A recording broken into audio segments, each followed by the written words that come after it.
नमस्कार, मैं हूं आपके साथ मयंक। देखिए, सोशल मीडिया पर अब एक नई बहस छिड़ गई है कि क्या किम जोंग उन की तरह ईरान को भी अब जल्दी ही परमाणु परीक्षण करना चाहिए। इसको लेकर लोगों की अलग अलग राय है। कुछ लोगों का कहना ऐसा है कि एक डिटरेंट के रूप में अगर आपके पास न्यूक्लियर बम होता है, एटम बम होता है, तो फिर कोई दूसरा देश आप पर हमला करने में हिचकिचाता है। तो कुछ लोगों का ऐसा कहना है कि ईरान को अब फौरन न्यूक्लियर टेस्ट करना चाहिए, जैसे कि किम जोंग उन ने किया। उसके बाद जो है जैसे किम जोंग उन या नॉर्थ कोरिया से लड़ना अमेरिका के लिए एक मुश्किल भरा कदम होगा। अब उसी तरह ईरान को भी न्यूक्लियर टेस्ट करना चाहिए। देखिए, हाल ही में एक नया बयान सामने आया है डोनाल्ड ट्रंप का, अमेरिका के राष्ट्रपति का।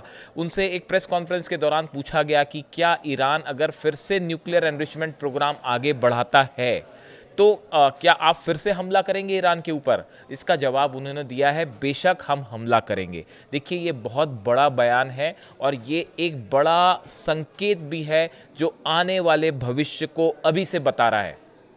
अगर आप मिडिल ईस्ट का इतिहास देखें, आप ईरान, अमेरिका और इजराइल के संबंधों को देखें, तो ऐसा लगता है कि जो सीज़ फायर हुआ है ये बहुत ही टेम्परेरी सीज़ फायर है और एक बड़े युद्ध की, बड़े जंग की आहट ऑलरेडी सुनाई देने लग गई है। बड़े जंग की दस्तक ऑलरेडी आपके दरवाजे पर है। देखिए, इसकी बड़ी वजह हम आपको बताते हैं।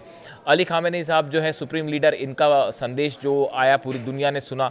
उन्होंने इस बात का साफ संकेत दिया कि ईरान किसी के सामने नहीं झुकेगा और उन्होंने ये भी कहा कि अगर अमेरिका की तरफ से हमले होते हैं तो हमने जिस तरह से कतर में अल उदैद एयर बेस को धमाके से तबाह किया, अमेरिका बेस को तबाह किया, ऐसे ही अमेरिका के कई बेस हैं उनको निशाना बनाया जा सकता है, उन पर करारा हमला हो सकता है। इसके बाद देखिए, डोनाल्ड ट्रंप का ये कहना कि अगर ईरान फिर से अपना परमाणु कार्यक्रम आगे बढ़ाता है या हमें ये लगता है कि वो फिर से न्यूक्लियर एनरिचमेंट कर रहा है तो हम फिर हमला करेंगे। ईरान की तरफ से ये बात साफ कही गई है। देखिए, ईरान के जो न्यूक्लियर प्रोग्राम के चीफ है, एटॉमिक एनर्जी चीफ है, उनकी तरफ से बयान सामने आ चुका है कि जो नुकसान ईरान को हुआ है उसको रिपेयर करने की कोशिश की जा रही है ताकि जल्द से जल्द प्रोग्राम फिर से शुरू किया जाए। न्यूक्लियर जो एनरिच्ड यूरेनियम है 400 किलो से ज़्यादा, वो कहाँ है इसके बारे में किसी को कुछ नहीं पता। ना अमेरिका को कोई जानकारी है फिलहाल, ना इजराइल को कोई जानकारी है। क्या वो न्यूक्लियर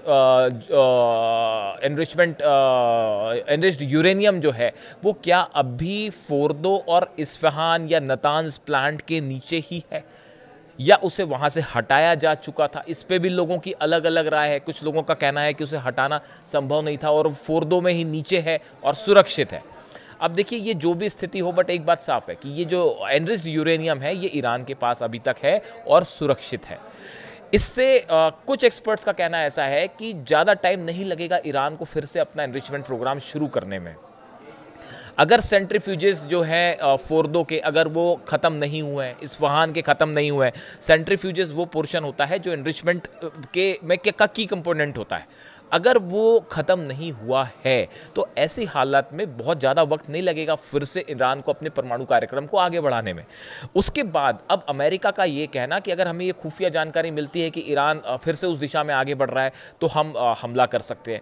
दूसरी तरफ ईरान की तरफ से अब्बास अराक्ची साहब जो उनके विदेश मंत्री हैं ईरान के, उनकी तरफ से साफ कहा गया है कि अगर अमेरिका किसी भी तरह के न्यूक्लियर टॉक चाहता है तो सबसे पहले उसे सम्मानजनक तरीके से बात करनी होगी। अली खामेनी सुप्रीम लीडर हैं, अली खामेनी साहब सुप्रीम लीडर हैं ईरान के। इनके बारे में आप जब भी कोई बात करें तो पूरे सम्मान के साथ बात करें, ईरान के साथ पूरे सम्मान से बात करें। उसके बाद ही जो है, और दूसरी चीज़ बार बार ईरान ने बात दोहराई है कि जो न्यूक्लियर एनरिचमेंट का अधिकार है वो ईरान कतई नहीं छोड़ेगा। कि ईरान की तरफ से बात साफ कही जा चुकी है कि ईरान किसी भी कीमत में न्यूक्लियर एनरिचमेंट का अधिकार नहीं छोड़ेगा। इन हालात में अब क्या ईरान अगर आगे बढ़ता है उस दिशा में तो उसको लेके क्या प्रतिक्रिया होगी इजराइल की और क्या प्रतिक्रिया होगी अमेरिका की, ये बड़ी गौर करने वाली बात है। और इस लिहाज से देखिए, दो बातें सामने आ रही हैं। नॉर्थ कोरिया को लेकर भी डोनाल्ड ट्रंप का बयान सामने आया जिसमें उन्होंने कहा है कि नॉर्थ कोरिया के साथ हम कोशिश करेंगे बात करने की, हम कोशिश करेंगे कि उनके साथ परमाणु मामला जो है वो हल हो पाए। यानी अब अगली बात जो है वो किम जोंग उन से शुरू होने वाली है। अब देखिए, ये कहा जाता है कि किम जोंग उन जो है उन्होंने दो पॉलिसी पे आगे वो काम कर सकते हैं। एक तो उन्होंने ऑलरेडी परमाणु परीक्षण कर लिया, 6 बार कर लिया।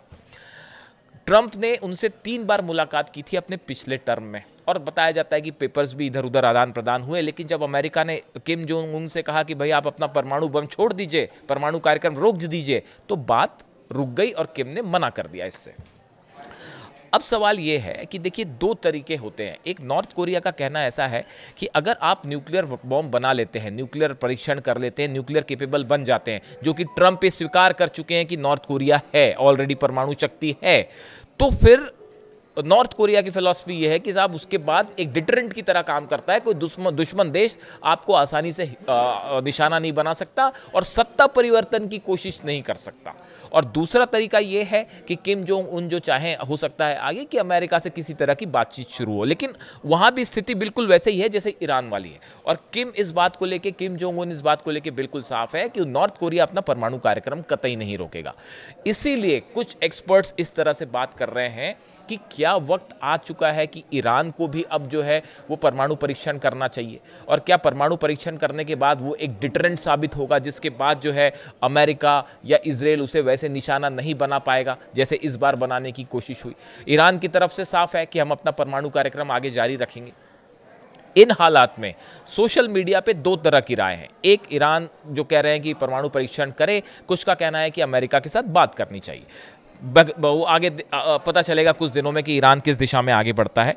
लेकिन फिलहाल एक बात ये भी कही जा रही है, जैसा हमने शुरू की थी इस बात को, कि ये सीज फायर कितने दिन तक टिकेगा, और क्या ये ऑलरेडी देखिए जिस तरह से ईरान के परमाणु प्लांट्स को ज़्यादा नुकसान नहीं हुआ है, इस तरह के भी खबरें आई। हो सकता है सेंट्रीफ्यूजेस भी सेफ हो सकता है कि उनका यूरेनियम जो प्रोग्राम है वो भी जल्दी शुरू करने की कोशिश करें। ऐसे में क्या एक बड़ी जंग फिर हो सकती है, और क्या ईरान और इजराइल दोनों इसकी तैयारी में जुट चुके हैं? ये कई सवाल हैं जिनके जवाब आने वाले दिनों में मिल सकते हैं।